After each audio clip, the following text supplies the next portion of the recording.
Muy buenas tardes a todas y a todos y bienvenidos a esta jornada de perspectivas económicas y financieras de Caja de Ingenieros. Estamos encantados de que nos acompañen hoy. Entiendo que están dispersos en todo el territorio porque al ser un webinar lo que sí que les puedo decir es que en Barcelona está lloviendo, cosa que estamos celebrando enormemente porque sí que algo necesitamos, aparte de los mercados financieros, todos es agua. Bien, como ustedes saben, recurrentemente hacemos estas sesiones de intentar dar un poco de perspectiva financiera y de monetaria sobre la economía, al objeto de dar aquella información que consideramos que pueden ayudar a todos ustedes a mejorar conocimiento y sobre todo tomar decisiones financieras con el mejor conocimiento posible y de forma lo máximo rigurosa posible. No pretendemos con estos outlooks, y más estos últimos años, en donde la disrupción es algo absolutamente que forma parte de nuestro día a día, acertar en el diagnóstico económico, porque no somos nosotros quienes estamos actuando formulando políticas económicas, sino lo que estamos es intentando entender los acontecimientos y, sobre todo, desde el punto de vista de nuestra gestión diaria a nivel de los fondos de inversión, los mercados, etcétera, preservar al máximo el valor patrimonial de las carteras de nuestros socios.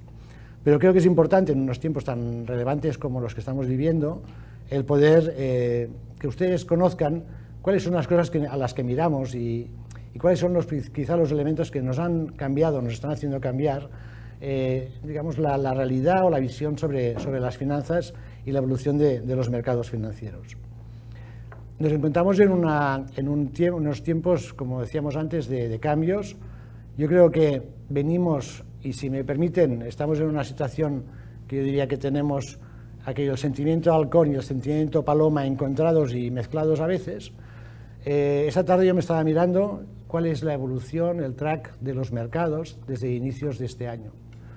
Y la verdad es que nadie diría que estamos en una crisis, porque la renta variable en general a nivel global pues están subiendo el valor de los mercados de renta variable, pues quizá el que menos un 6% que sería el Nikkei y el que más pues el 13% del Nasdaq, y esto es lo que llevamos de ejercicio. También la renta fija, que ha sido un gran damnificado de los mercados, sobre todo el año pasado, pues este año están subiendo algo así en términos de precio un 5, 4 o 5% en tan solo un mes y medio. Esto probablemente no es indicador de lo que vaya a suceder, porque ya saben ustedes que rentabilidades pasadas no presuponen rentabilidades futuras. Pero lo que sí que probablemente nos está indicando es algo de la sensación, y si me permiten hacer un pequeño chiste, hemos pasado de la fiebre por el Bitcoin a la fiebre por las letras del Tesoro. Es decir, que hemos pasado de, en general, ¿no?, la fiebre de que los mercados de criptoactivos eran lo mejor de lo mejor, y lo que estamos viendo es algo inusitado que no podíamos prever, que muchas personas están haciendo cola para adquirir letras del Tesoro, un comportamiento totalmente diferencial. Y esto creo que es un elemento que vale la pena ponerlo en contexto, y para esto tenemos a los dos expertos más relevantes del grupo Caja Ingenieros, como son Bas Franzen, que está a mi izquierda, que es el director de Mercado de Capitales del grupo, y a Xavier Fábregas, que es el director general de la gestora Caja Ingenieros Gestión. Ambos les van a explicar cuáles un poco los acontecimientos que hemos vivido y su interpretación en términos del comportamiento de los mercados, y vamos a formular, nos van a formular pues cuáles son las expectativas que podemos pensar y cuáles son los elementos, los hitos más importantes a los que tenemos que mirar para poder interpretar los mercados financieros. En cualquier caso, lo que nosotros vamos a decir no es como aquello de las películas que cualquier parecido con la realidad es pura coincidencia, pero sí lo que tenemos que admitir, y creo que lo admitimos cualquiera de los humanos que nos encontramos delante de los mercados, seamos banqueros, gestores de fondos, o sean bancos centrales o ministros de Economía, que estamos en unos tiempos de grandísima incertidumbre, y que probablemente en unos tiempos de grandísima incertidumbre son los macro fundamentales los que tenemos que considerar, porque al final entendemos que la reversión hacia la media, la reversión hacia lo que son los elementos fundamentales de la economía y en las finanzas son clave. Y un poco en ese ánimo, de nuestra intención hoy es presentarles desde ese punto de vista más fundamental la visión de los mercados financieros. Y sin más, le voy a ceder la palabra a Bas Frances, más o menos su explicación, igual que la de Xavi Fábregas, estará entre los entornos de los 20-25 minutos, y si les parece, ustedes pueden formular a través del chat las preguntas que ustedes quieran plantear y les daremos pues, respuesta una vez acabados estos 45 minutos que va a ser esta primera parte de la sesión. Sin más, le paso la palabra a Bas y muchas gracias de nuevo. Muchas gracias, Joan. Buenas tardes a todos y, por supuesto, como siempre, gracias por estar conectados, por estar al otro lado de la pantalla y escucharnos. Como decíamos en la introducción, obviamente vamos a mirar el año 2023 desde el punto de vista económico y financiero, pero obviamente pues tenemos que empezar, ¿no?, mirando un poco lo que ha pasado en 2022, creo que todos lo sabemos, lo resumimos en diferentes diapositivas, ¿no? Empezando por este. Lo que tenemos aquí es una comparativa de rentabilidades anuales del mercado de bonos en horizontal y el mercado de renta variable en vertical, ¿no? Vemos cada punto aquí, cada punto azul es un año, es decir, hay unos 80 años aquí reflejados y vemos enseguida lo especial, lo extraordinario y lo negativo el año 2022, ¿no? Donde vimos que una corrección pues, prácticamente histórica, estamos ante uno de los peores años del mercado de bonos de la historia, como esta corrección del mercado de bonos pues, causó obviamente fuertes correcciones también en el mercado de bolsa. Por tanto, un mercado totalmente extraordinario desde el punto de vista negativo. Algo similar vemos en esta diapositiva. Lo que hacemos aquí es reflejar, digamos, una especie de ranking por diferentes categorías de activos financieros, rankeado en función de la rentabilidad anual que han conseguido desde 2008 hasta el año 2022, obviamente en verde rentabilidades positivas y en rojo las pérdidas, ¿no? Y vemos enseguida la conclusión de 2022. Prácticamente todas las categorías en negativo, la única excepción es la categoría de commodities, ¿no? Las materias primas. Obviamente las materias primas energéticas digamos, como estrella, materias primas que además por diferentes razones administrativas, regulatorias o incluso por criterios de ISR, para muchos inversores no es considerado un activo, digamos, invertible, ¿no? Por cierto, con un disclaimer muy grande, ¿no?, con un doble disclaimer, si nos fijamos en el gráfico vemos lo que pasa después de años tan negativos, ¿no? Vemos lo que pasa en el año 2008, vemos lo que pasa después del año 2018, con fuertes recuperación de los mercados, después de un año de fuerte corrección, ¿no? Un poco en línea con lo que mencionaba Joan en su introducción. Y finalmente, y quizás lo más importante, sobre todo para los inversores de perfil más moderado, es la fuerte corrección que hemos visto también histórica en las carteras mixtas, ¿no? Aquellas carteras que forman una combinación de renta fija y renta variable. Aquí tenemos el ejemplo de una cartera 60-40, 60 en bolsa, 40 en renta fija, y vemos que incluso por lo explicado, ha tenido un 2022 peor que, por ejemplo, el año de COVID, que el año de la crisis de la deuda pública, o incluso los años de la quiebra de Lehman Brothers, ¿no?, la crisis financiera. Un problema, obviamente, para muchos socios, para muchos inversores de perfiles menos arriesgados.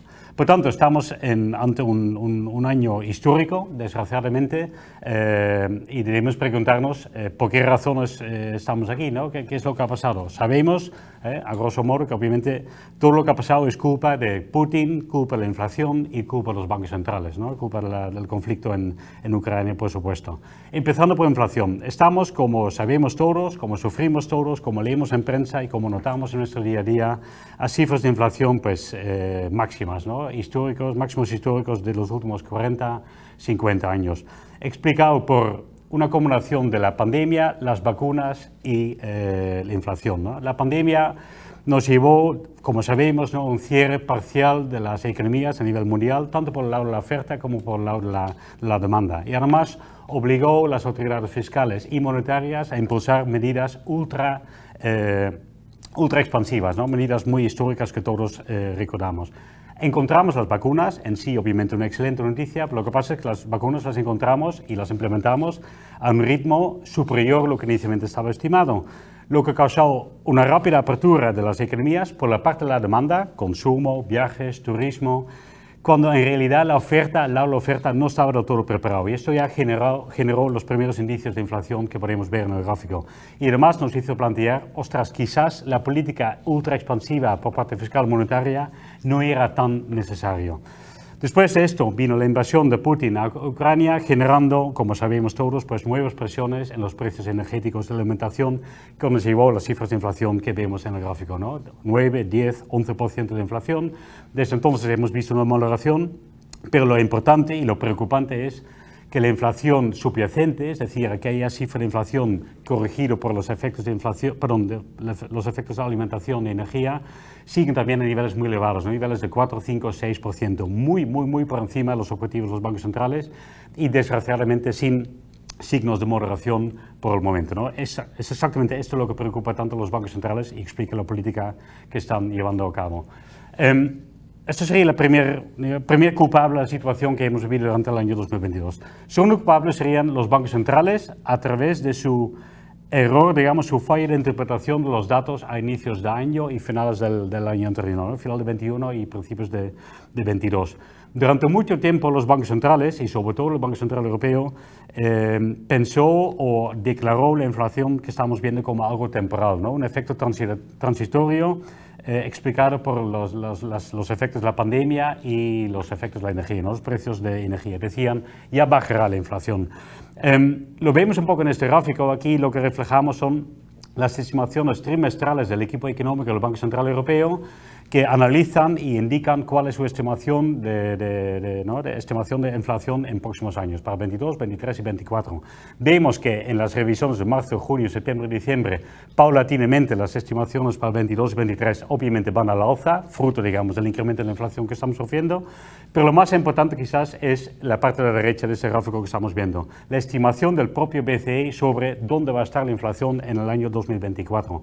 Vemos que durante mucho tiempo, hasta septiembre, pensaban que la estabilidad de precios a medio plazo estaba más o menos garantizado, pero de repente en diciembre hubo un cambio muy importante. El propio BCE en diciembre dijo, a pesar de mi política monetaria, a pesar de los incrementos de tipos de interés, creo que la inflación en 2024 todavía no está en mi objetivo del 2%. Y obviamente esto ha tenido muchas consecuencias.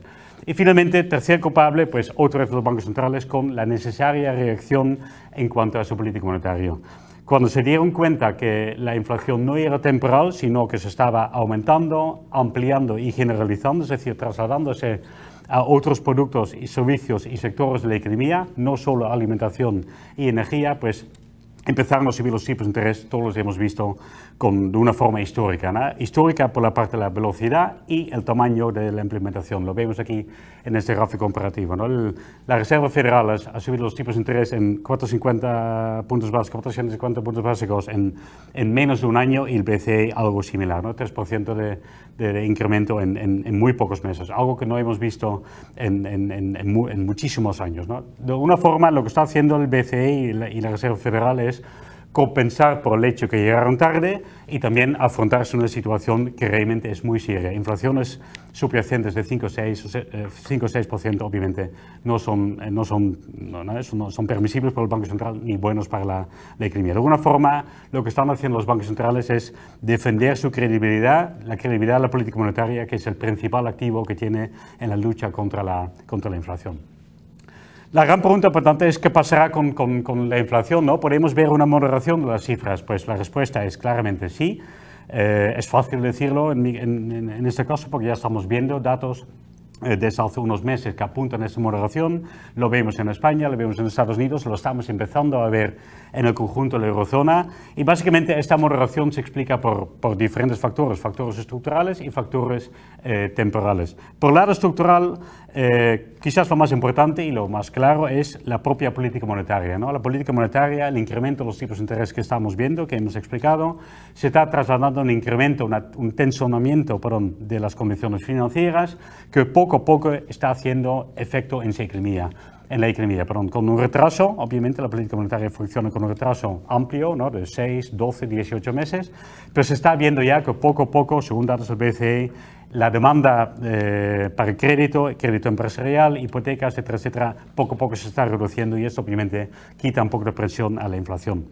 Por otra parte, y lo vemos abajo a la izquierda, poco a poco, de forma paulatina, se están resolviendo o aligerando los cuellos de botella en la oferta que vienen de la pandemia. Lo vemos en el gráfico. Vemos una clara reducción del tiempo de entrega de bienes internacionales y se están viendo, digamos, como muchas fábricas reducen las peticiones pendientes de producir, ¿no? Eso es una noticia positiva que desde el punto de vista estructural debe continuar a moderar la inflación en los próximos meses. Y en la parte derecha de esta diapositiva vemos factores temporales. Primer factor temporal, quizás el más importante, es el sector, digamos, energético, ¿no? Los precios energéticos que todos hemos sufrido durante los últimos meses. Aquí quizás en España algo, pero en Alemania y el norte de Europa pues muchísimo más, ¿no? Aquí vemos reflejado el precio del gas natural en Alemania. Vemos como desde los picos, los máximos de julio, agosto de este año, del año pasado, hemos visto una rápida relajación de los precios, explicado por factores temporales, como por ejemplo las condiciones meteorológicas, ¿no? Hemos visto, aunque parece mentira, un día como hoy, hemos visto un invierno con menos frío, hemos visto más viento en general, que, ¿no?, ayuda a las energías renovables. Hemos visto menor demanda internacional de energía, un poco por la desaceleración económica que estamos viendo, y hemos disfrutado, digamos, hemos notado los efectos de haber llenado tantas las reservas de gas natural a nivel europeo, algo que hicimos en los meses de junio, julio y agosto del año pasado, ¿no? O sea, efectos temporales que ayudan y que también han tenido consecuencias en los precios de alimentación que vemos en el gráfico a la baja, abajo. La pregunta es, obviamente, aparte de esa moderación de la inflación, si esta moderación será suficiente para contentar, para relajar el tono restrictivo de los bancos centrales, ¿no? Es decir, una reacción de la inflación del 10 a 5 o 4 es una fantástica noticia que todos agradecemos, pero los bancos centrales quieren más. Los bancos centrales quieren tener la casi seguridad de tener una expectativa de inflación del aproximadamente el 2% en los próximos años. Esta pregunta, digamos, es más difícil de contestar, obviamente, porque estamos hablando de factores a largo plazo. En nuestra opinión, hay algo de duda si ya estamos ahí, porque hay diferentes factores que apuntan quizás a que este proceso de desinflación o moderación de la inflación puede tardar un poco más. Lo vamos a conseguir, por supuesto, por eso están los bancos centrales y diferentes factores económicos, pero puede tardar un poco más. Explicado por diferentes factores. El más importante seguramente es el mercado laboral. Quizás en este país nos cuesta un poco entenderlo, verlo, pero estamos en una situación en muchos países europeos y en Estados Unidos de un mercado laboral claramente tensionado. Hay muchos países con tasas de desempleo por debajo del 4%, que prácticamente es un pleno empleo, ¿no? Que obviamente genera un riesgo de inflación a medio y largo plazo a través de los salarios. En el gráfico que vemos arriba a la izquierda, vemos, por ejemplo, que actualmente existen 1.7 vacantes por cada persona que está buscando trabajo. Una situación obviamente de lujo para gente que está en esa situación, pero obviamente genera tensión a través de los salarios. Si nos volvemos a la derecha, volvemos al mercado energético, ¿no? Nos podemos preguntar en línea con lo que hemos visto anteriormente, ¿no? En lo que vimos que estamos actualmente en digamos, una fase digamos de relax, ¿no? A nivel del mercado energético, de menos tensión en los precios energéticos. Nos podemos preguntar qué pasa si las condiciones meteorológicas cambian. ¿Qué pasa si la economía se reactiva o, por ejemplo, empezamos a notar mayor demanda para energía por parte de China, que está poco a poco saliendo de su política COVID-0, ¿no? O qué pasa cuando de forma paulatina bajan nuestras reservas de gas natural que tenemos en Europa y tenemos que volver a salir al mercado de energía a comprar gas. Todo esto seguramente es un factor de incertidumbre para los precios energéticos y, por supuesto, como sabemos, pues un factor importante para la inflación en general. Esto a corto plazo y a largo plazo, pues una pregunta similar. Sabemos, entre todos, por diferentes razones, que a nivel global, tanto a nivel público como a nivel privado, tenemos que acelerar nuestras inversiones en energía renovable. Según diferentes estimaciones, hablan de 2, 3 o incluso 4 veces el ritmo de inversión que tenemos actualmente. La inversión en energía renovable para conseguir nuestros objetivos de la economía sostenible. Una inversión nueva que posiblemente puede causar un incremento de costes a medio y largo plazo para toda la generación de energía en general, que puede trasladarse a la inflación. Estos argumentos y seguramente unos cuantos más son, digamos, la razón por las que el BCE en las últimas estimaciones, antes lo mencionaba, pues revisó al alza sus estimaciones de inflación. Aquí abajo a la izquierda reflejamos incluso la última estimación del BCE para 2025 y vemos que a pesar de la política monetaria tan restrictiva que está llevando a cabo estos últimos meses y trimestres, el propio BCE pone muchas dudas si en 2025 hayamos llegado a una inflación del 2%. Y esto explica, digamos, porque pensamos que durante bastante tiempo tenemos que contar con una política monetaria restrictiva. No significa eternos incrementos de tipos de interés al 10%, ni mucho menos, pero sí que puede significar pues, un mantenimiento de tipos de interés relativamente elevados durante un tiempo algo más largo que actualmente estamos descontando en los mercados financieros, ¿no? Pasamos al bloque económico y brevemente, porque en el informe completo que hemos preparado y al que tendrán acceso después de esta sesión, hay un análisis muy detallado de diferentes bloques económicos, ¿no? Europa, Estados Unidos, China, España, etcétera, etcétera. Pero resumiendo, aquí nos basamos en las previsiones del Fondo Monetario Internacional. Lo que vemos en general es una reacción de las previsiones para el 2023. Y en realidad, creo que todos desgraciadamente lo notamos, estamos en fase de deterioro económico, clarísimamente, quizás ya en recesión, aunque los últimos datos estadísticos indican que no, pero la sensación y los indicadores adelantados claramente lo indican. Obviamente hay muchas diferencias entre países, pero si simplificamos mucho, obviamente el consumidor nota la cuota energética, nota el incremento de la cuota de las hipotecas, los tipos de interés, y nota en general una reducción de la renta disponible después de corregir por la inflación. Vamos, entre todos tenemos menor renta que podemos destinar a nuestros consumos o inversión en el mercado inmobiliario, etcétera, etcétera, ¿no? Y las empresas, pues, pasa prácticamente lo mismo, ¿no? Notan un fuerte incremento de costes, un incremento de los costes de financiación, costes energéticos y en general un mundo menos cierto, un mundo con más incertidumbre que dificulta obviamente las exportaciones y las inversiones empresariales. Dicho esto, sí que pensamos, y esto como escenario base, con diferentes colas, ¿no? de sorpresa que podría haber, nuestro escenario base apunta a que esta desaceleración, esta recesión puede ser moderada, puede ser ligera, puede ser corta en el tiempo, porque básicamente si comparamos con otros momentos en el pasado, los diferentes fundamentos económicos son sólidos en general, en muchos países del occidente, ¿no? Hemos comentado antes, el mercado laboral en muchos países está fuerte, ¿no? Las tasas de desempleo son relativamente bajos, algo que obviamente ofrece un colchón, un margen de seguridad para el consumo, ¿no? Estamos en una situación de endeudamiento privado bastante razonable. Por la parte de familias y empresas, los ratos de endeudamiento son claramente inferiores que en muchos otros años, ¿no?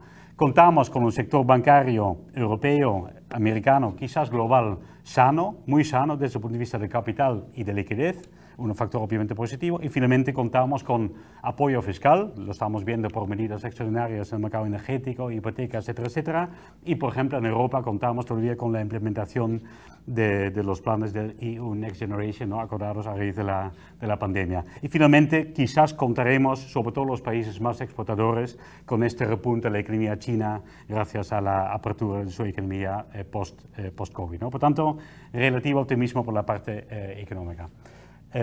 Hemos mencionado muchos factores y continuaremos hablando de muchos factores de eso. Aquí en modo de imágenes, otros factores que tenemos que tener en cuenta en nuestro análisis financiero y que describimos en el informe completo que antes mencionaba, y algunos de ellos pues Xavi los comentará también en su presentación.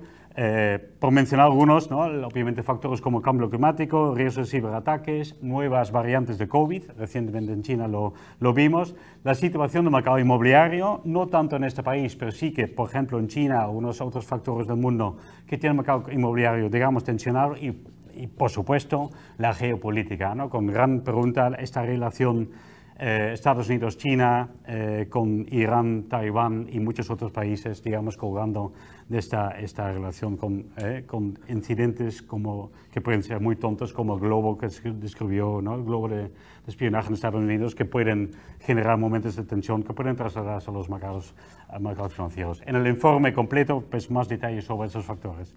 Voy acabando, voy resumiendo.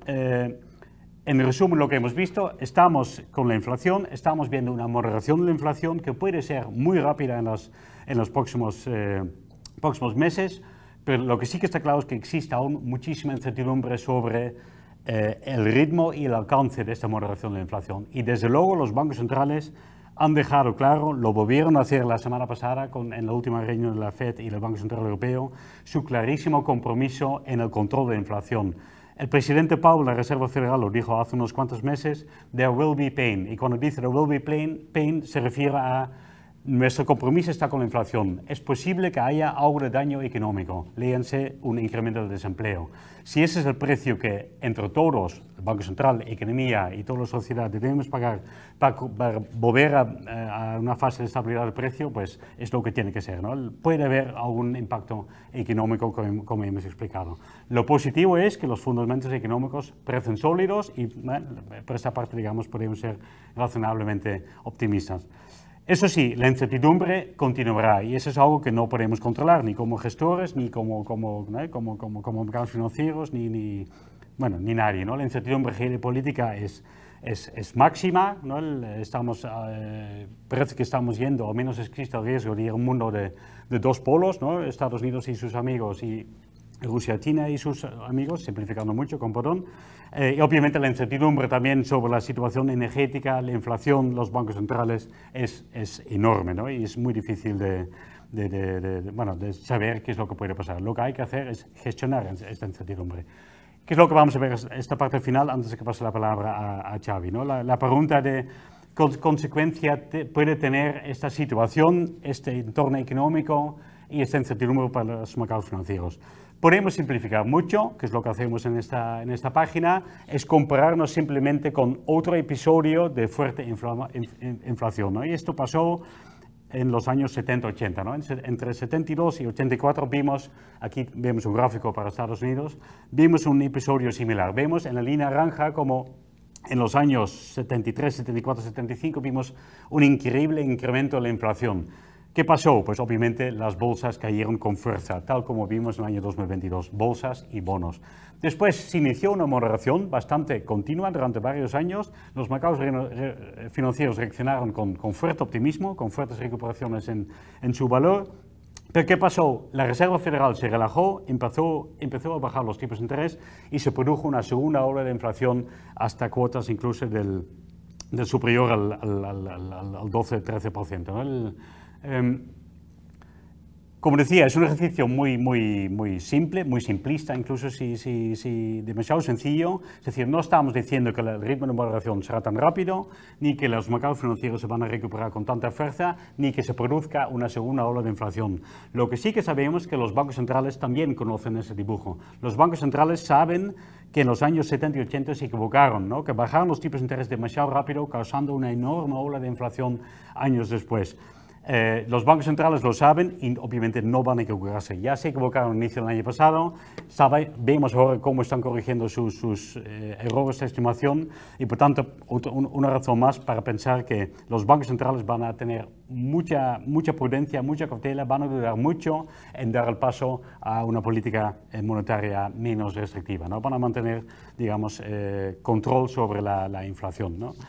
Por tanto, y llegamos al final, cuando damos el paso al análisis de los mercados financieros y después con Xavi en mucho más detalle, debemos obviamente distinguir entre el corto plazo y el largo plazo, como siempre, ¿no? A corto plazo, a modo de resumen, hay factores pro y factores en contra, ¿no?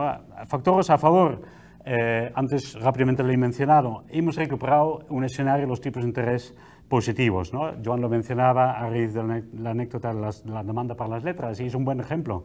Hace muchos años que no tenemos tipos de interés positivos, hemos recuperado diferenciales de crédito, la renta fija cooperativa mucho más razonable que antes y eso es un factor positivo para muchos inversores. Inversores sobre todo de perfil moderado, pero todos los inversores de todo tipo de perfil pueden equilibrar mejor sus carteras incorporando instrumentos de deuda pública o de renta fija cooperativa.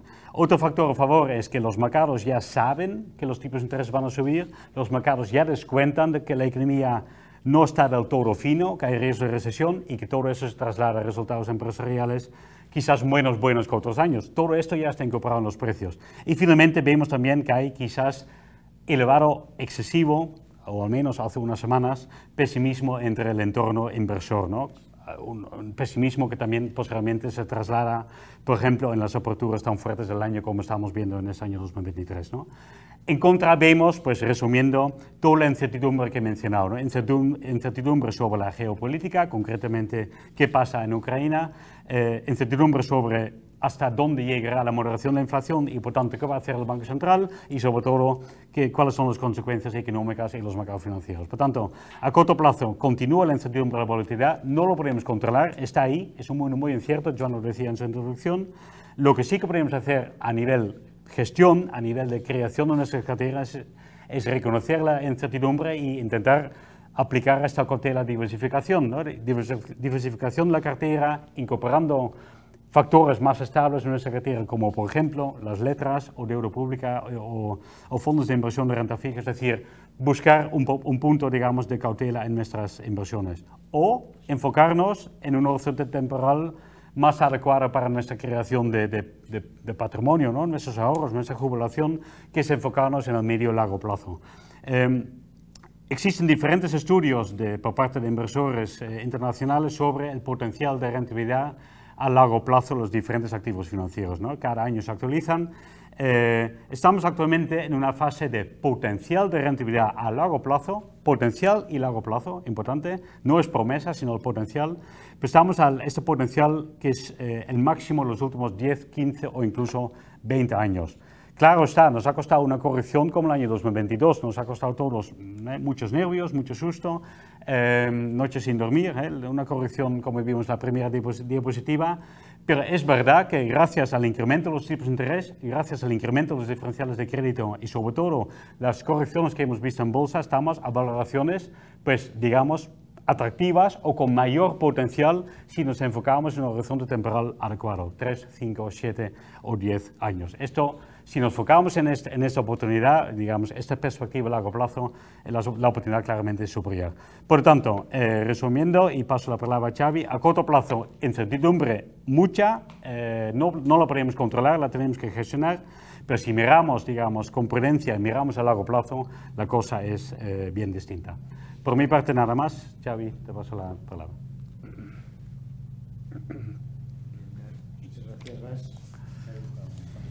Muy bien, gracias Bas, gracias Joan por la introducción y por la exposición de la primera parte. Continuando por la parte de renta variable, ¿qué estamos observando recientemente, ¿no? Desde especialmente el año 22, un año, como ya se ha comentado, muy convulso.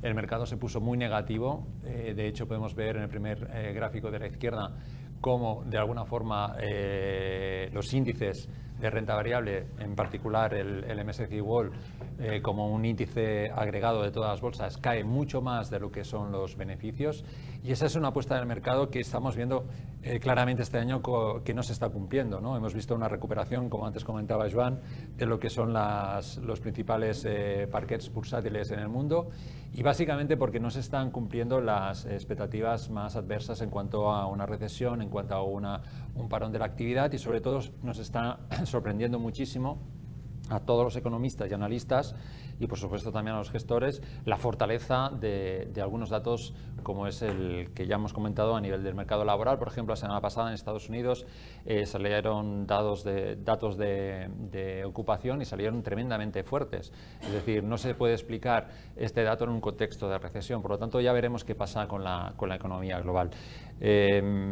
Siguiendo con el tema de la economía global, y un principal catalizador de lo que es el comportamiento de los activos de riesgo son los beneficios. Es evidente que a partir del segundo semestre del año pasado vimos una caída de lo que es el ritmo de crecimiento de los beneficios por acción.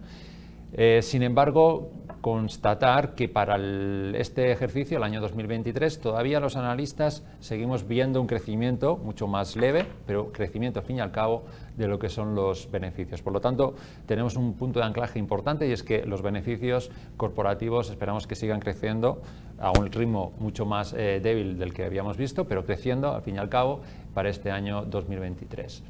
En el caso de que fuéramos a un escenario de recesión, que hoy por hoy todo esto va cambiando, es muy dinámico, pero Hoy por hoy, digamos que la probabilidad de una recesión ha bajado respecto a lo que teníamos, por ejemplo, a finales del año pasado, antes del cambio del giro, digamos, del gobierno chino y la reapertura que se está produciendo en China.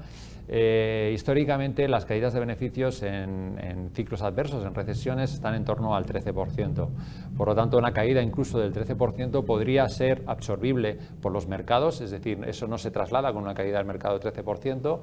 Sobre todo si esas recesiones son unas recesiones, digamos, técnicas o son unas recesiones, digamos, contenidas en el tiempo, ¿no? Es decir, o bien 2 trimestres consecutivos o que en los últimos 3 hubiéramos tenido 2 de caída del Producto Interior Bruto. Por lo tanto, desde el punto de vista de escenarios tenemos uno, que incluso que si se produce una recesión, si esta es técnica, obviamente no necesariamente tenemos que tener un mal comportamiento de la renta variable y en el caso, obviamente, que no se cumpliera, pues tendríamos un riesgo al alza, que es de incremento de los precios y, por lo tanto, de un buen comportamiento de la renta variable. Siguiendo con la presentación, en la diapositiva siguiente, la 19, vemos un poquito lo que anticipaba, ¿no? Claramente vemos como a partir de mediados del año pasado, de junio del 2022, y especialmente el pico que fue en marzo del año pasado, vimos cómo alcanzamos un máximo en lo que es las 3 variables fundamentales que seguimos a la hora de explicar el comportamiento en bolsa. Uno es la evolución en ventas, donde vemos que el crecimiento, el pico, se produce en marzo del año pasado, pero que aún así en posteriores trimestres seguimos viendo incrementos. Se van moderando, obviamente, estos incrementos de ventas, pero sigue habiendo un crecimiento en línea de lo que iba comentando. Lo mismo podríamos hablar en términos de márgenes y en términos de beneficios por acción. Hay una desaceleración, también hay que pensar pues, que veníamos de comparables del año del COVID, del año 2020, y por lo tanto las bases, digamos que son un soporte para que hubieran unos incrementos muy elevados. Lo que hemos visto es,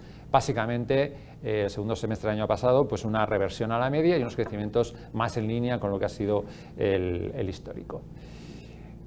Si seguimos con la presentación, ¿cuál es la situación corporativa de los balances, de la situación financiera de las empresas? Pues diríamos que es una situación bastante saneada.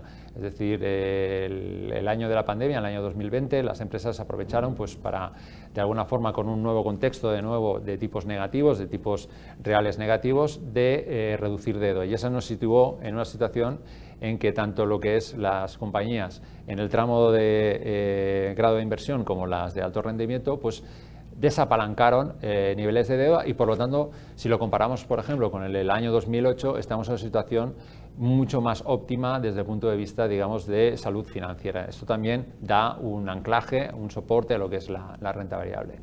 Y si miramos spreads de crédito, los diferenciales de créditos, y haciendo un símil con lo que decíamos anteriormente de lo que eran posibles caídas de beneficio por acción en un escenario de recesión, aquí tenemos contemplados 3 posibles escenarios de aumento de lo que es los diferenciales, de lo que es la tasa de quiebra, lo que son los eventos, digamos, de quiebra de las compañías. Esos 3 escenarios pasarían por un repunte claramente, porque estamos en una situación de mínimos de lo que son las situaciones concursales. En Estados Unidos, en concreto, del 1,6 sería la foto a septiembre del 22, y en el caso de Europa del 1,4, es decir, una situación, digamos, de mínimos, y tenemos, digamos, 3 escenarios donde podía haber ese repunte digamos, de la morosidad o de lo que es propiamente, digamos, las situaciones concursales, ¿no?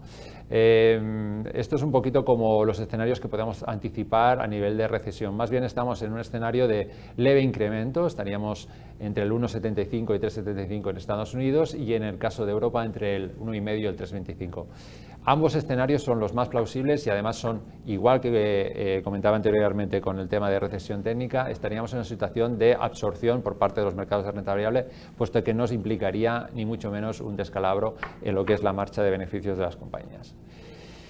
Desde el punto de vista de 2 variables que son críticas a la hora de analizar el balance de una compañía, tanto lo que destinan las empresas a inversión y de estructura y mantenimiento y renovación de equipos, es decir, el CAPEX, pues hemos visto un incremento fuerte por parte de las compañías de inversión. Eso también da un mensaje de fortaleza, un mensaje de convicción, y no estaría muy alineado con un escenario digamos, de prudencia y por lo tanto también somos optimistas por este lado. Y si lo miramos desde el punto de vista de remuneración al accionista, que lo tenemos a la derecha, vemos como las empresas claramente, a pesar de esas augurios de recesión, siguen confiando plenamente en lo que es la remuneración al accionista. De hecho, si miramos a nivel de todos los índices que cotizan en las principales bolsas del mundo, a excepción de Japón, el resto, digamos, de mercados, todos han optado por un incremento de remuneración del accionista, ya sea mediante aumento de dividendo o ya sea mediante recompra de acciones. Por lo tanto, tenemos otro mensaje optimista y de convicción en la renta variable y en particular de las compañías. Esta diapositiva me parece interesante comentarla desde el punto de vista de sentimiento, desde el punto de vista de lo que son las finanzas conductuales. A raíz del cierre del año pasado, donde teníamos digamos, una situación compleja desde el punto de vista de que los organismos internacionales publicaban datos no muy optimistas en relación a lo que eran la actividad económica y la inflación, vimos un cierto descalabro, una cierta capitulación de los activos de riesgo y vimos caídas muy fuertes en lo que era la renta variable en particular. De hecho, si lo miramos en el gráfico de arriba a la izquierda, vemos como el porcentaje, digamos, de lo que eran asignación a activos defensivos de renta fija en relación a renta variable tenía unos comparables similares a los que habíamos tenido en COVID o habíamos tenido en la gran crisis financiera en finales de 2008, principios de 2009, con lo cual el mercado estaba muy negativo, el sentimiento del inversor era muy negativo.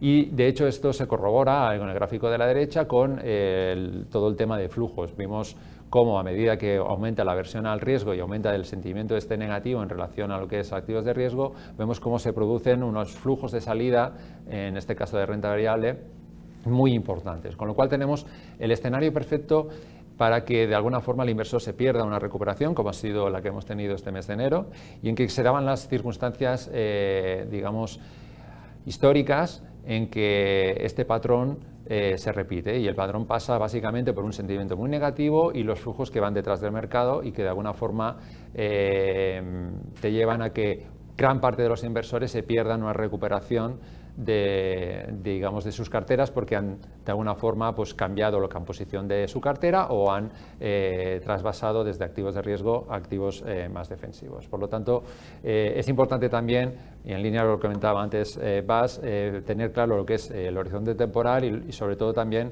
la composición de la cartera, que obviamente, como ahora veremos, está sujeta a volatilidad. Antes, no obstante, queríamos revisar lo que son los fundamentales de la renta variable, que es al final el principal catalizador de comportamiento de los activos de riesgo. Tanto si lo miramos en términos de precios sobre beneficios o si lo miramos en términos de precios sobre valor en libros, vemos que los fundamentales en las principales plazas mundiales son sólidos, tanto a nivel de bolsa americana, medido a través del S&P 500, la bolsa europea a través del MSCI Europe, la bolsa mundial a través del MSCI World, la bolsa nacional a través del IBEX 35 y el selectivo, digamos, mundial de mercados emergentes, que es el MSCI Markets.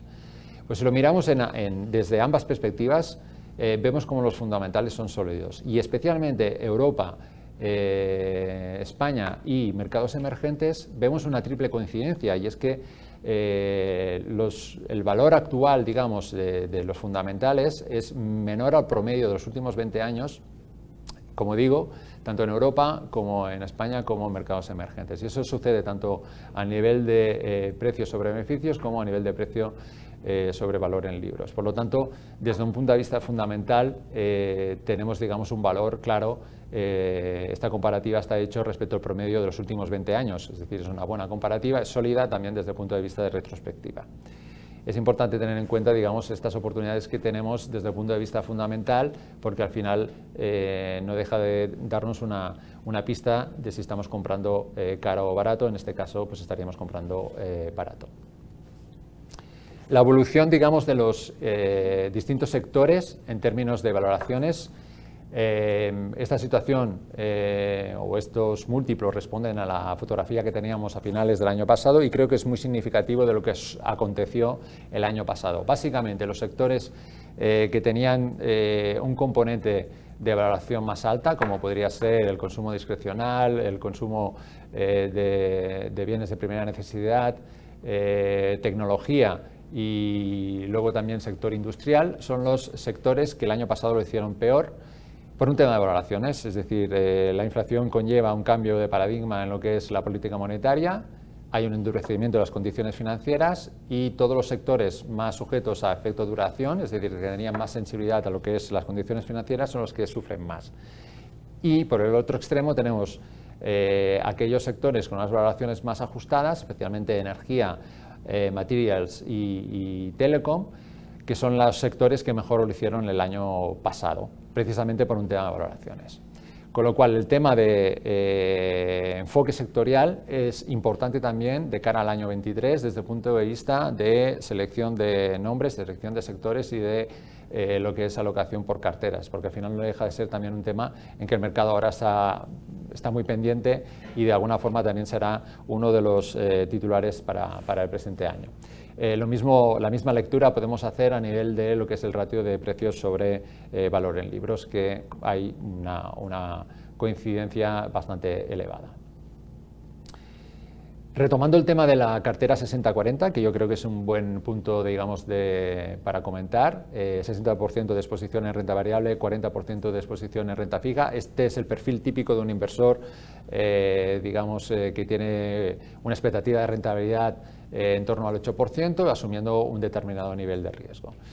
En el gráfico de la izquierda podemos ver retrospectivamente, esto es un ejercicio que se hace en base a un análisis, una serie histórica muy larga, prácticamente 100 años, y básicamente lo que estamos viendo como a raíz, digamos, de lo que es el comportamiento de la renta fija, donde en los últimos años pues ha perdido, digamos, atractivo porque al final no había, digamos, recorrido al alza porque los tipos estaban en negativo, teníamos tipos reales, teníamos que asumir mucho más riesgo, ¿no?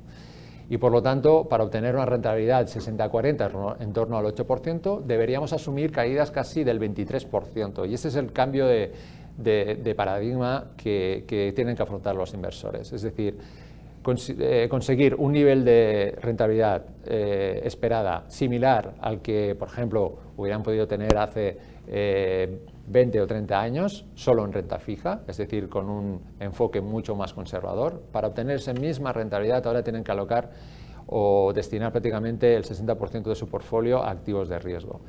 Eso conlleva asumir más riesgo y de alguna forma el mercado en ese sentido te puede penalizar, como hemos visto este año pasado, y sobre todo te penaliza si tú cambias la composición de la cartera en un mes como ha sido este mes de enero del 23, donde todos los activos de riesgo han tenido un comportamiento francamente muy positivo. Por lo tanto, el precio que hay que pagar para obtener esa rentabilidad es asumir más rentabilidad. Lo podemos ver también en el gráfico de la derecha. La segunda, digamos, conclusión es que los cambios que nosotros podamos hacer en momentos de pánico, en momentos de volatilidad, normalmente suelen ser adversos a nuestros intereses. Aquí tenemos el ejemplo de lo que hubiera sucedido para un inversor que de alguna forma después de la gran crisis financiera pues hubiera capitulado y se hubiera ido 100% a liquidez, o se hubiera ido solo a activos de renta fija, o por el contrario si mantiene su inversión, creo que en este caso es el S&P 500, en renta variable. Pues vemos claramente que si mantiene la renta variable pues el recorrido es muy bueno. En cambio, si hace una capitulación y se va a liquidez, pues pierde toda la recuperación y no recupera, lo cual es peor, la inversión, digamos, inicial. Y lo mismo también podríamos hablar en términos de renta fija, donde a pesar de que hay una recuperación, se pierde toda la recuperación que tiene la renta variable. Ligado con el tema de los sectores, en la siguiente diapositiva, en la 26, podemos ver lo que es el comportamiento de los sectores a través de lo que son los índices de MSCI World el año pasado, ¿no? Es muy interesante ver las discrepancias que vivimos el año pasado, en línea también el tema de valoraciones. Si recordáis que antes comentaba el sector energético, el mejor sector el año 22, pues lo tenemos aquí reflejado, un comportamiento francamente espectacular.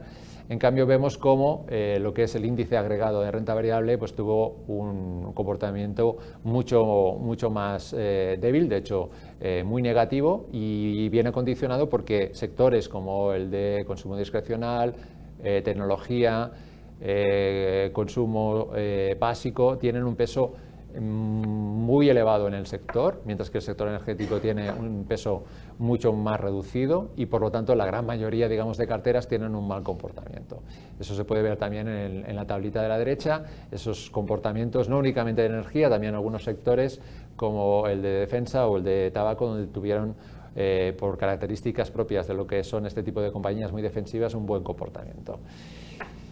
Bien, eso de alguna forma penalizó lo que era la aproximación habitual de una cartera con unas buenas métricas ASG.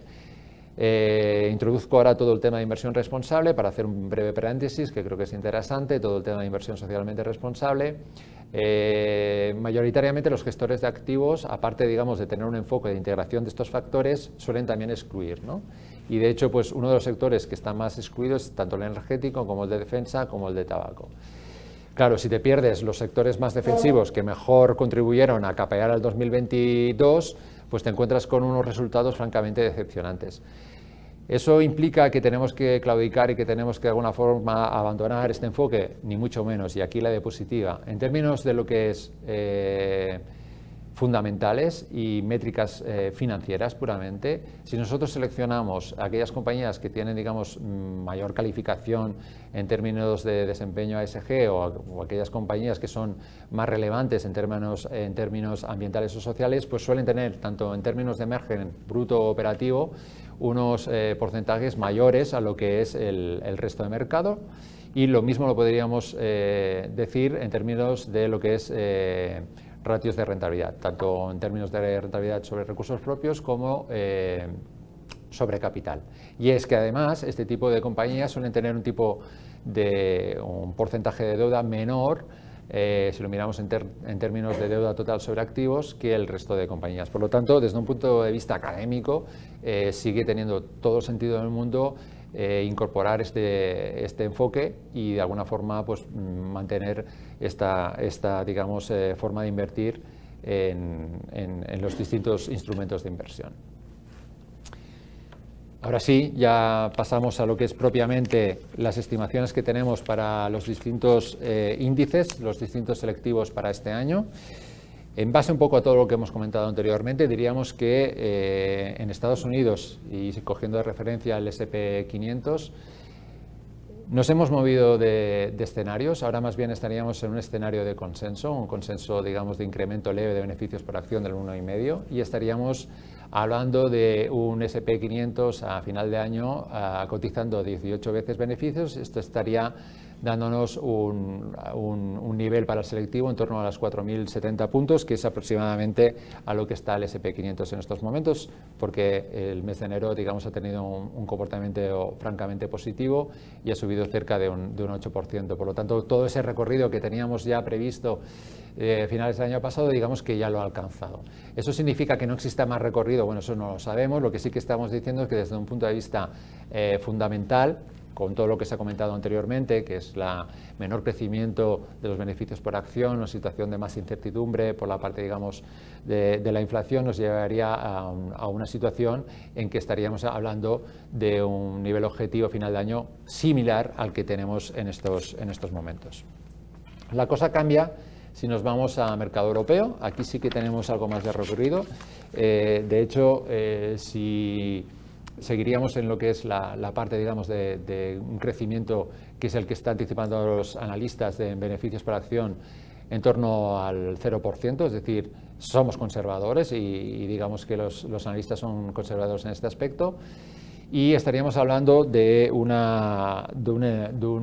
Eurostoxx, de un selectivo, moviéndose en torno a 13 veces beneficio. Eso implicaría pues un nivel de lo que es el selectivo en torno a los 4.300 puntos. Actualmente estamos en los 4.190 y eso implicaría un recorrido al alza en torno al 5%. Vuelvo a decir que todo esto es modulable, especialmente el tema de los escenarios, pero fundamentalmente a día de hoy estamos más en una situación de consenso, de una caída de beneficios controlada. De hecho, el riesgo puede ser de que haya beneficios al alza y que eso se tenga que incorporar, con lo cual tengamos todavía más recorrido en los índices, y la probabilidad de recesión pasaría por una recesión más bien suave, no por una recesión, digamos, fuerte, como quizá parte de los analistas veían a finales del año pasado. Estaríamos más bien en el primero y segundo escenario y sin duda ahora más bien en el primero. Si lo miramos a nivel de lo que es renta variable española a través del IBEX 35, aquí hemos hecho una mirada un poquito más retrospectiva desde un punto de vista por la peculiaridad, digamos, del selectivo.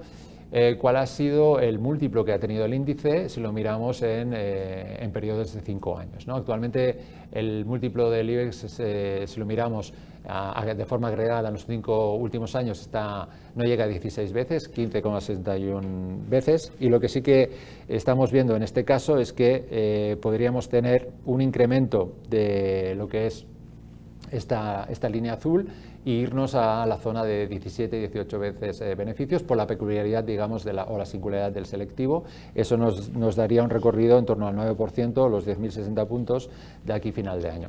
Hay que decir que el selectivo español está muy concentrado en lo que es tanto sector financiero, que pesa un 31%, como sector, digamos, utilities, que pesa un 22%, y entre los dos tenemos un 50% en sectores que de alguna forma tienen vientos de cola clarísimos en estos momentos, o bien por el tema energético o bien, digamos, por la situación de momento de beneficios del sector financiero. Por lo tanto, ahí sí que somos un poquito más optimistas desde el punto de vista de recorrido para el selectivo. Y termino ya con mercados emergentes. En cuanto a mercados emergentes, aquí tenemos una lectura o una aproximación mejor dicho, parecida a lo que hemos hecho en el IBEX 35. Aquí vemos claramente, si miramos en términos de PER, que el índice está muy barato, de hecho está por debajo del rango bajo que ha tenido, digamos, desde el 2018. Y si tenemos un punto de partida de casi 12 veces, nosotros, o de 11,75 veces, nosotros creemos que puede irse a 13 veces a nivel de lo que es precio sobre beneficios, y eso nos daría un recorrido en torno al 11% de lo que es el índice agregado de mercados emergentes medido por el MSCI Emerging Markets, que es una composición tipo BRIC, es decir, con peso importante en mercados emergentes, pero que también suman a otros mercados en desarrollo. Por lo tanto, también aquí estaríamos algo más positivos. Finalizando ya, una breve mención a lo que es la situación del activo refugio, digamos, por excelencia, o del activo, digamos, más cauteloso, como es el oro. En este sentido, decir que el año 22 fue un año, digamos, de transición, donde más bien padeció lo que es el oro, sobre todo por el cambio, digamos, de tipos reales que experimentó la curva, digamos, americana, ¿no? Donde pasamos de una situación de tipos negativos reales en torno al menos 4% a una situación, digamos, de prácticamente neutralidad. Eso conllevó que de alguna forma los inversores prefirieran comprar lo que es deuda americana más que comprar lo que es el oro. Y en este sentido, esa situación, en la medida que se está relajando, donde vemos que de alguna forma las expectativas de inflación están, como comentaba anteriormente Bas, yendo a la baja, pues puede ser también un soporte en este sentido para el oro.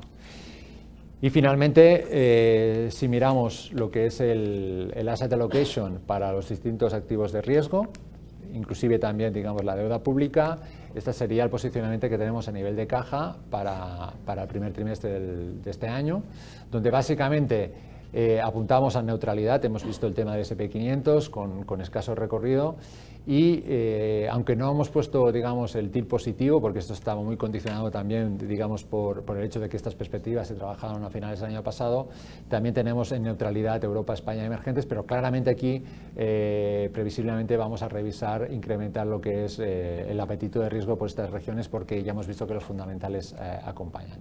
Donde sí que somos más positivos es en la parte de renta fija corporativa, en particular Europa y Estados Unidos, básicamente porque los diferenciales de créditos han corrido mucho, han tenido, digamos, una evolución muy negativa y eso permite, digamos, en la medida que los balances siguen siendo sólidos, una oportunidad para el inversor que quiera tomar, digamos, posiciones en renta fija corporativa, en grado de inversión, no hace falta ir a alto rendimiento, donde puedan obtener rentabilidades coherentes en torno al 4 o 5% a plazos razonables, con lo cual ahí claramente estamos más positivos. Y lo mismo podríamos decir también en deuda pública, las letras del Tesoro pues pagando en torno al 3%, obviamente esto es un cambio de paradigma, no es que sea, digamos, la panacea, pero ciertamente hemos visto un cambio estructural respecto a que las letras pues prácticamente estaban al 0% a mediados del año pasado y por lo tanto esto es un cambio evidente de situación. Y finalmente, otros activos monetarios, otros activos invertibles como puede ser vehículos de retorno absoluto claramente positivos por toda la descorrelación que ha mostrado en el año 22 y la fortaleza, digamos, de hacer una aproximación por optimización. Eso creemos que va a seguir siendo válido para este año 2023. El mercado monetario, recogiendo un poco, digamos, la lectura que hemos hecho de deuda pública, y el dólar, la gran incertidumbre, donde estamos ahora a unos niveles de, digamos, por encima de la paridad, pero que a finales del año pasado pues estábamos el dólar por encima del euro.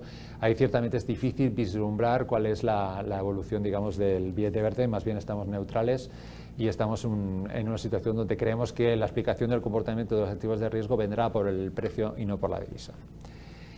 Dejo por último las proyecciones que tenemos a nivel de PIB e inflación, petróleo, tipos de interés, rentabilidad a 10 años, divisas, préstamo de crédito y renta variable, un poco a nivel de, digamos, de resumen. Obviamente las estimaciones del PIB son las estimaciones que tienen organismos internacionales como puede ser el propio Fondo Monetario Internacional, y en caso de inflación las estimaciones que tiene tanto la FED como el BCE, entre otros, ¿vale? Y hasta aquí la segunda parte, digamos, de la presentación. Muy bien, pues muchas gracias, Xavi, muchas gracias, Bas. Tenemos ya varias preguntas que os voy a formular y alguna también, probablemente yo alguna cuestión plantearé. La primera vendría sobre el tema este de todo lo que es la asset allocation y quizá en general, porque plantean, ¿no? Es decir, ¿cuál es qué diferencias, ¿no? tenéis en vuestro trabajo ahora, la situación cómo veis la situación ahora actualmente y el escenario que dibujábamos hace justo un año, en donde, ¿no? Que se comenta, ¿no? Había una recuperación de la economía y, o sea, ¿no? Vuestro trabajo en qué consistía en aquel momento, qué era lo que mirabais, qué instrumental teníais y cuál es la situación actualmente. Esta es la pregunta. Sí. Sí. Desde el punto de vista de lo que es el cambio de paradigma, por ejemplo, en renta variable, ha habido, digamos, el fin de un ciclo, ¿no? El fin del ciclo crecimiento, el growth, que ha sido uno de los estilos que más ha marcado lo que es la gestión de los instrumentos de inversión en los últimos años, prácticamente desde la gran crisis financiera, donde estábamos acostumbrados a tener unas condiciones financieras muy relajadas, y esto impulsaba a los gestores a seleccionar aquellas compañías que tuvieran, digamos, un componente de crecimiento mayor, ¿no? Que tuvieran, digamos, un porcentaje, digamos, de crecimiento en ventas o en márgenes o en beneficios mayor, porque al final esas condiciones financieras acompañaban ese planteamiento. Esto cambia con la irrupción, digamos, de la inflación, con el cambio, digamos, de discurso de las políticas monetarias.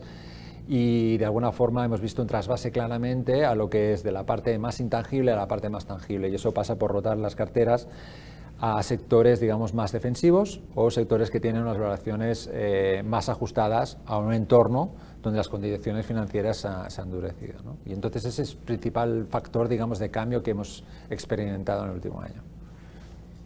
Y añado uno más. Como persona más del mundo de renta fija es lo que me toca. el cambio del mercado de renta fija, ¿no? Como hemos mencionado, pues esas fechas el año pasado todavía teníamos tipos negativos.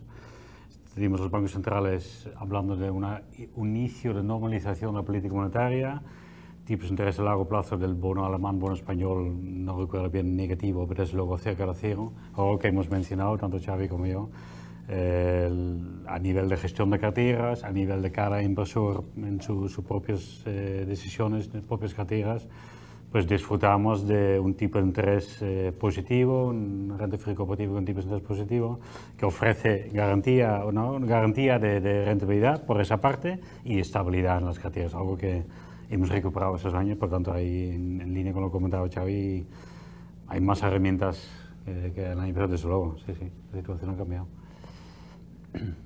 Muy bien. Otra pregunta que tenemos es, dice, habiendo llegado a la edad de jubilación, hemos sufrido unas pérdidas muy importantes de los ahorros en planes de pensiones durante el año 22. Ante tipos de interés altos, que según Bas Fransen se mantendrán, ¿creéis acertado rescatar planes de pensiones en forma de capital para amortizar deuda, hipoteca? Bueno, yo de entrada, yo creo que tenéis que ver qué cosas ha de mirar el socio en este caso, pero sí sobre todo que consulte con el gerente de cuentas y que haga todos los análisis que haya de hacer en función de perfil, etcétera, etcétera, ¿eh? Pero bueno, yo creo que si podéis indicar un poco qué aspectos ha de mirar, ¿no? Sí. Tú has mencionado la palabra perfil y creo que ahí está la clave. O sea, a nivel personal, depende obviamente de la situación personal de cada uno y de la persona que ha hecho la pregunta, ¿no? Si una situación personal interesa reducir la cuota hipotecaria, pues obviamente nada que decir, ¿no? La segunda pregunta es, como inversores, está el análisis financiero, análisis de la lógica de inversión, si tiene sentido. Por esa parte, no tendría, depende del perfil, pero de entrada no tendría sentido porque estamos hablando de inversiones distintas, de situaciones distintas, ¿no? La hipoteca es la hipoteca, es lo de cada mes. Es verdad que creemos que los tipos de interés pueden mantenerse a niveles altos durante un tiempo, pero pensamos en el escenario base que mucho más altos que los que tenemos actualmente es difícil verlo. Y como entiendo que se trata de una hipoteca tipo variable, con los años esta cuota irá normalizándose y reduciéndose. El potencial, como hemos explicado, de su inversión en el plan de pensiones, y si aplicamos la teoría del horizonte temporal adecuado, es decir, medio y largo plazo, el potencial de rentabilidad es claramente superior al tipo de interés que pagan la hipoteca. Pero desde el punto de vista de análisis frío teórico de las inversiones, no. La situación personal es de cada uno y puede ser muy lógico, por supuesto. Sí.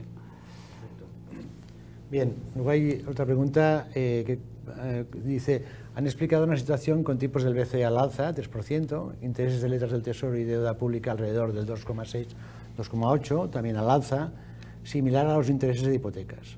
En este contexto, ¿ha pensado la Caja en remunerar las cuentas y las IPFs? ¿Cuándo lo hará? Viendo que otros bancos ya lo están haciendo. Bien, la verdad es que nosotros estamos encantados porque hemos recuperado herramientas que no teníamos durante estos últimos años con los tipos de interés negativos. Los bancos, las entidades financieras, no somos entidades que estemos diseñadas para actuar en tipos de interés negativos. Y esto no entra en ninguna formulación económica que podamos... Vaya, yo soy economista y si hubiera puesto esto en el examen no me hubieran dado el título, ¿no? Es decir, que creo que hemos recuperado ahí un espacio. Remunerar las cuentas corrientes y las IPFs. Bueno, yo creo que las cuentas corrientes, o sea, hay instrumentos para remunerar la liquidez, que no sé si son las cuentas corrientes el mejor instrumento. Las cuentas corrientes son cuentas de pago y estas cuentas en principio no deberían tener una remuneración porque se utilizan para no saldos, son saldos transaccionales. Otra cuestión es que podemos tener productos e instrumentos que sí que remuneran ahorros que tienen liquidez prácticamente o inmediata y que por lo tanto cubren un espacio de aquella inversión de muy bajo perfil de riesgo y que es un ahorro que, lo que diríamos las antiguas libretas de ahorro, que ahora pues tienen otras denominaciones más interesantes como puede ser los PIAs, SIALP, etc.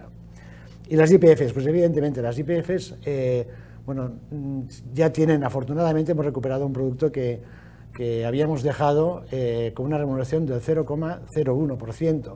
Es decir, que cuando vencía una IPF un socio podía renovarla, se renovaba automáticamente al 0,01. Actualmente esto evidentemente a la realidad es muy diferente desde todo este año y finales del año pasado, ya estamos remunerando también las YPFs.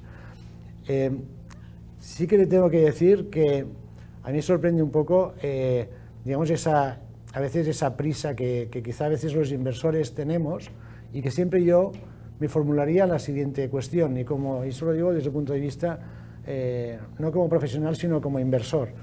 Cuando en un mercado hay colas, y sobre todo si es un mercado financiero hay colas, es que algo no está funcionando bien, que algo nos está haciendo bien, ¿no?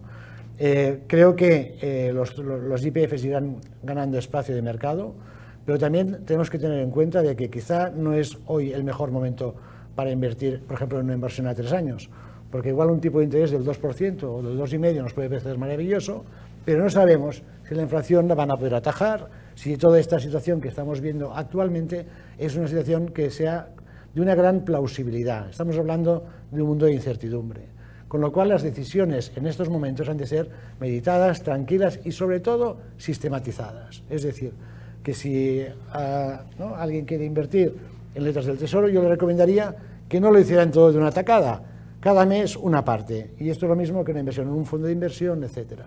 Por lo tanto, yo creo que bienvenidos los tipos de interés de los depósitos. Evidentemente, pues las entidades financieras, bueno, pues vamos, y desde Caja Ingenieros, ¿no? Vamos a ir potenciando este tipo de productos que desgraciadamente habíamos tenido que olvidar pues durante estos últimos 5 años, y sobre todo lo que sí que está claro es que vamos siempre, como ustedes ya saben, es a aquellos socios que tengan un mayor nivel de vinculación, pues esos productos siempre van a poder dar o bien un menor coste en el caso del activo o mayor remuneración en el caso del pasivo. Con lo cual yo creo que ahí, bueno, pues estamos en ese espacio, y la verdad es que estamos encantados de poder recuperar ese parte de servicio que habíamos tenido que abandonar. Y un poco como decía Bas Fransen y también Xavi Fábregas, estamos recuperando una normalidad en lo que es la gestión financiera, porque no nos damos cuenta, pero los últimos 5 años con los tipos de interés negativos ha sido, la verdad es que la ruptura de todas las leyes de la razonabilidad, y que de hecho lo estamos pagando, o lo hemos pagado al final todo en el año 22, que yo creo que también esta es una conclusión que creo puede ser relevante.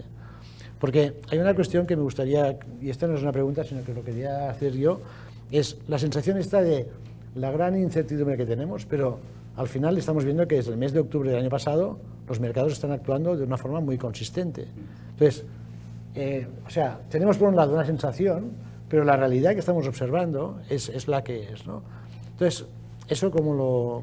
Sí, o sea, sí. A nivel, por ejemplo, si lo miramos en términos de volatilidad, ¿no? Y miramos la volatilidad de la bolsa americana medida a través del VIX, que es el principal indicador de riesgo que hay en Estados Unidos, el VIX. El VIX es el riesgo real que existe en el mercado incorporado en precio, ¿no? No el ruido de los medios de comunicación, no el ruido, digamos, que puedan haber desde el punto de vista alarmista de los distintos medios o, digamos, de las declaraciones incluso políticas que puedan haber. La realidad es que tenemos a día de hoy un VIX por debajo de 20, que si miramos el indicador, históricamente estar por debajo de 20 es equivalente a no tener prácticamente volatilidad en el mercado. Es decir, con todo el ruido que estamos teniendo, la realidad es que el riesgo puesto en precio, en mercado, es inexistente. Eso no quiere decir que pueda repuntar, pero no hay, ni mucho menos, una correlación entre lo que es el nivel de intensidad, digamos, de alarmismo y lo que es la realidad del riesgo incorporado en los activos de riesgo. Sí, bueno, mientras hablaba Xavi, pero en los mercados hablábamos de, ¿no?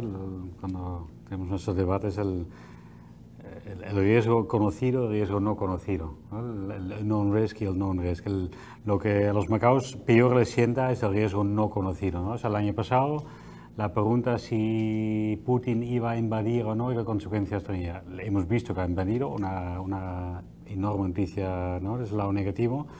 Pero este riesgo no conocido ha pasado a un riesgo más conocido, ¿no? Sabemos que hay inflación, sabemos que los bancos centrales están haciendo lo que tienen que hacer, los bancos centrales recuperan credibilidad y ya ahora sabemos que estamos en una incertidumbre geopolítica, pero antes no sabíamos lo que podía producirse. O sea, esta recuperación de un poco del conocer qué es lo que puede pasar y ver que los bancos centrales se están poniendo las pilas, con perdón, pues es un factor que ha añadido a lo que ha explicado Xavi, de reducción de la volatilidad. Bien, hay otra pregunta que, bueno, esta yo creo que es para mí, es ¿cuál es su opinión respecto a los impuestos que el gobierno actual quiere imponer a los bancos y energéticas?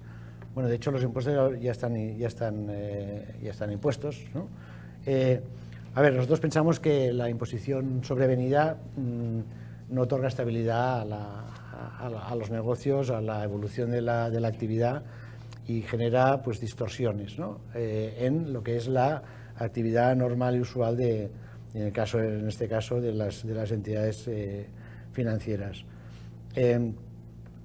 Yo creo que desde el punto de vista también es importante que, siendo conscientes de que estamos en unos tiempos, digamos, de dificultades, pues porque en definitiva pues ahí estamos viendo, ¿no?, que los mercados no lo reflejan, pero nos están diciendo, ¿no?, estamos en una crisis, el PIB va a caer este año 3 puntos, 4 puntos, etcétera. Yo creo que sí que es importante, en cualquier caso, que las empresas seamos conscientes de la relevancia que tiene nuestra solidaridad, nuestro apoyo a la economía y poder, digamos, más allá de pagar los impuestos que nos toque pagar, el poder generar un valor compartido hacia la sociedad, ¿no? Y creo que en este sentido el sector bancario también forma parte de este espacio, ¿no? Que nosotros como entidad cooperativa este es un espacio que lo tenemos muy claro. No tenemos el impuesto por la dimensión de la entidad, pero sí que tengo que decir que nosotros dedicamos un 10% de los resultados cada año a dotar el Fondo de Educación y Promoción, que es un factor, un elemento, un importe que se destina directamente a la sociedad en todo lo que son los ámbitos, en este caso, pues más de tipo social y de apoyo. En definitiva, yo creo que las cuestiones sobrevenidas siempre comulgan mal, y estos son factores que generan tensiones en los mercados financieros, y si algo nos sobra, yo creo que son tensiones o incertidumbres, ¿no? Bien, por otro lado sí que tenemos otra pregunta, es si recomendarían contratar deuda pública si ya tiene buena parte de la cartera en renta variable. Esto, ¿vas, Xavi? Sí. ¿Sí? Sí. Como, bueno, como estabilizador. Sí, como sí. Al final, pues bueno, sí que es cierto que, claro, el umbral, digamos, de rentabilidad lo teníamos antes al 0, ahora lo tenemos al 3%, por decir, y eso lo tenemos que incorporar también en lo que es las propuestas de carteras, propuestas de valor, etc., porque hay que ser realistas y tenemos instrumentos monetarios a corto plazo, muy corto plazo, digamos, prácticamente libre de riesgo, que tienen unos niveles razonables. Obviamente también la expectativa de rentabilidad es la que es, pero que hay que incorporarlo también en lo que es la nueva normalidad, ¿no? Muy bien. Otra pregunta tenemos: dada la situación, ¿aconsejarían en los planes de pensión renta fija, corporativa y deuda pública? Esto para la parte de pensión. Similar a la pregunta anterior, también. ¿No? Parece ya que no podemos decir no. Correcto. No, sí, como estabilizador, y antes, respecto a antes, contratación directa o en consideración otras alternativas de inversión, fondos, pensiones, incorporando. ¿Cuál es el escenario de jubilación que tenga el socio, ¿no? Es decir, si estábamos hablando de 20 años, pues yo quizá le diría que, bueno, habría que aquilatar un poco la parte de la renta fija, porque los tipos de interés han subido. Podemos tener una renta de interés del 3%, pero lo que es verdad es que la inflación está en el 6 o el 7, ¿no? Es decir, y todavía no sabemos dónde podemos llegar, ¿no? Y por lo que estamos viendo en los mercados de renta variable, existe más expectativa de rentabilidad. Valor. Tendrías más sentido equilibrar, digamos, el peso en renta variable y subirlo algo más, sí. Muy bien. Luego hay otra pregunta aquí. Dice: los bancos tienen liquidez, ahorro de las familias, acontecimientos pasados y otros, por tanto no necesitan en estos momentos de liquidez. Ahora bien, ¿qué consideración debe hacerse sobre la posible remuneración del pasivo de bancos, interés de los depósitos a plazo fijo? Bueno, yo creo que los bancos, la liquidez para nosotros es algo fundamental, y creo que nunca, sobre todo en un escenario de tipos de interés normalizados, nunca es suficiente. O sea, siempre todos intentamos, las entidades financieras, tener esos colchones de liquidez importantes, porque evidentemente en el mundo pasan diferentes cuestiones. Sí que es verdad que hace unos años la liquidez nos venía penalizada, de forma muy importante porque teníamos que pagar por los excesos de cash al Banco Central Europeo un porcentaje del 1%, 0,5%, etcétera. Entonces, yo creo que no solamente, yo creo que esto de decir, no, nosotros no vamos a cobrar porque tenemos mucha liquidez, eso si me permiten, bueno, está bien decirlo, pero yo creo que la cuestión va por otro lado, ¿no? Es decir, que nosotros, demanda de crédito existe, la liquidez actualmente, pues evidentemente las opciones de remuneración son muy claras también para las propias entidades financieras y por lo tanto yo creo que esto sí que es algo que va a permitir de forma relativamente rápida a normalizar también el mercado de pasivo bancario y el mercado de inversión en el corto plazo, que esto es un elemento que nosotros tenemos considerado también en nuestro plan de negocio, es decir, que Caja Ingenieros se tiene en cuenta de que una buena parte de los saldos, excesivo volumen de saldos en cuenta corriente que actualmente tienen los socios, deberían ya irse canalizando hacia inversiones, pero de forma prudente, sistemática, analizada y valorada, porque no todo acá se acaba con las letras del tesoro, ni mucho menos, ¿no? Pero sí que es verdad que pienso que los socios y la propia entidad ganamos con este nuevo contexto de cambio que hemos visto con el cambio de tipos de interés, proceso que al final se ha hecho en 6 meses. Ese es uno de los temas. O sea, a mí me parece que hemos vivido, ¿no?, un escenario histórico brutal, porque la segunda transparencia que nos planteaba Bas, ¿no? El cambio, o sea, el histórico de los bancos centrales en cuanto a tamaño y velocidad de incremento de los tipos de interés no se ha producido nunca, no, casi nunca. Y esto también se traslada a lo que comentas tú, los depósitos, el mercado de letras, ¿no? El cambio ha sido tan brutal que todo se tiene que ajustar con calma. En la economía, en los bancos, en las inversiones, en todos los sitios. Sí, sí. Yo a mí, si puedo discrepar, bueno, les voy a discrepar de un comentario que habéis hecho, en el sentido de que para mí un factor de riesgo actualmente son los propios bancos centrales. Es decir, nos comentabas que los bancos centrales están controlando la situación, bueno, han sido los grandes, ¿no? Todo el mundo ha reconocido su trayectoria, también has comentado que se han equivocado muchísimo, y es verdad, porque la situación, ¿no?, de exceso de liquidez probablemente pues era excesivo.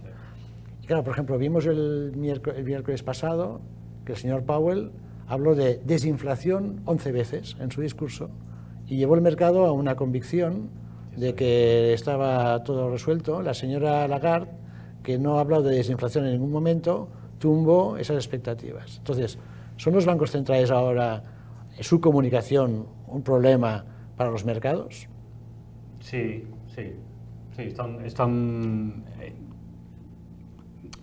posiblemente ellos están buscando también un poco su camino, bueno, parece que lo están encontrando, lo que decimos, están recuperando credibilidad respecto a lo que está pasando, pero están ahora en una situación que la inflación está mejorando rápidamente desde cifras demasiado altas. Están buscando un momento de decir y subir los tipos de interés de forma suficiente, falta más. Lo hemos visto también en mis primeras páginas, un Banco Central Europeo que de un trimestre para otro puede cambiar radicalmente las expectativas de inflación para el 2025, no para el mes que viene, para el 2025. Y esto genera volatilidad. Los días más volátiles de los mercados financieros, desgraciadamente, desde este año son los de la reunión de los bancos centrales. Sí, actualmente sí. Sí, están intentando buscar su camino, ¿no?, por decir de alguna forma. Están, en nuestra opinión, mejor que en junio, julio de este año, cuando cualquier dato al alza de la inflación creaba una nueva expectativa de 50 a 75 puntos básicos más.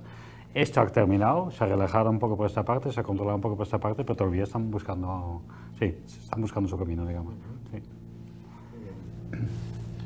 Muy bien, pues no tenemos más preguntas para darles respuesta. Bueno, agradecerles, espero que esta sesión pues haya sido de su interés, que hayan podido clarificar pues aquellas posibles dudas que puedan tener o que aflorar aquellas, incluso yo diría, preocupaciones o ámbitos a donde mirar en cuanto a la toma de sus decisiones financieras.